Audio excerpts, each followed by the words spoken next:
Vandag is Saterdag 25 Julie en welkom by hierdie week se oordeenkings.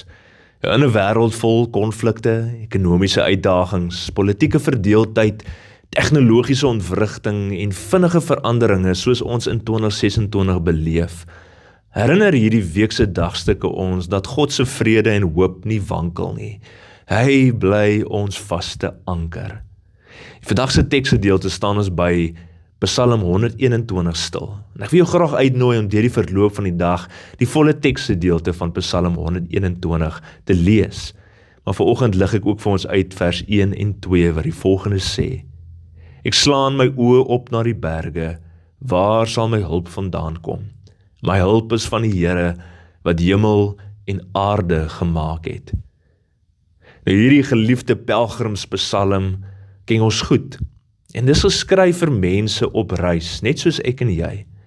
Mense wat 'n bergagtige paaie moes aandurf, en blootgestel was aan die son, die maan, rowers en wildernisgevare. En tog sing hulle nie 'n naïewe optimisme nie, maar uit vaste geloof in die Here se beskermer. Hy is ons beskermer. Ons lewens voel ook soos 'n pelgrimstog deur die onbekende terrein. Ons probeer dan navigeer deur hierdie onsekerhede, spanning en veranderinge. En baie van ons slaan ons oë op na berge, na nuus, politici, finansies of eie krag en vra, waar sal my hulp vandaan kom? En die Psalm gee dan dadelik die antwoord: ons hulp kom van die Here, die skepper van hemel en aarde, nie van brose menslike sisteme nie, maar van die almagtige God wat alles gemaak het en steeds onderhou. En die Psalm beklemtoon dan juis God se werks waaksaamheid. Jy sien, hy sluimer nie en hy slaap nie.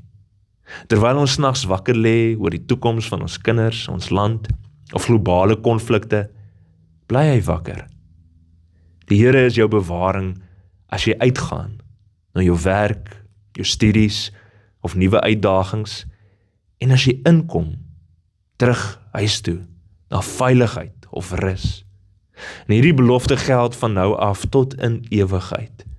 Dit dek dus nie net hierdie naweek of hierdie jaar nie, maar jou hele lewe.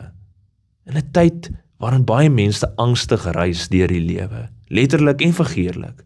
En dan kom nooi Psalm 121 ons uit om ons oë van die berge van probleme af te haal en op die Here te rig. Hy is ons rots en ons anker. Jy sien, dit verander ons perspektief. Probleme verdwyn nie noodwendig nie, maar vrees verloor sy greep omdat ons weet wie saamreis. Baie gelowiges deur die eeue heen het hierdie Psalm as hulle eie reisslagspreuk geneem, in letterlike gevaar en in geestelike storms. Hulle het getuig dat God se beskerming dikwels anders lyk as wat ons verwag, maar altyd getrou is. En vandag word jy uitgenooi om hierdie Psalm persoonlik te maak. Ek wil jou graag uitnooi om dit hardop te lees. Glo dit in jou hart.